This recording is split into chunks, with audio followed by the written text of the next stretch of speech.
Et je crois en particulier qu'il ne suffira pas d'appliquer des réponses juridiques à un problème politique. C'est un adversaire politique que nous devons affronter. C'est l'islamisme, c'est l'islam politique qui veut fracturer la société française.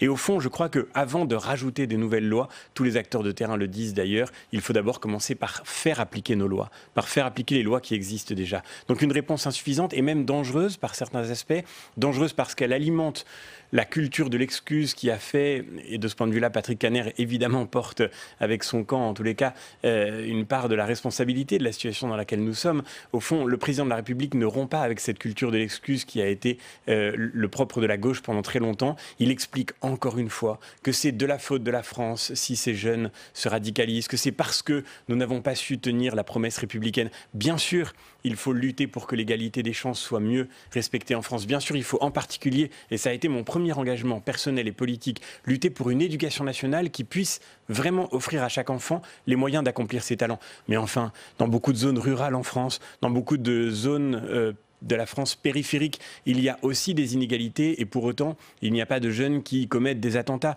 Nous ne sommes pas devant un problème lié à la fragilité de l'égalité en France. Nous sommes devant un problème mondial qui est celui de la propagation d'un islam qui veut détruire ce qui fait l'unité des sociétés occidentales, devant cet islam politique qui veut s'imposer par la terreur et par la force. Et c'est à cela qu'il faut répondre. Et on n'y répondra pas en accusant la République. Quelle incroyable fragilité que ce président de la République qui nous explique que c'est de la faute de la France si aujourd'hui des attentats sont commis sur le sol français, touchant des Français et faisant des victimes innocentes. Quelle incroyable fragilité de la part d'un président de la République qui, pour toujours donner des gages, poursuit la fuite en avant.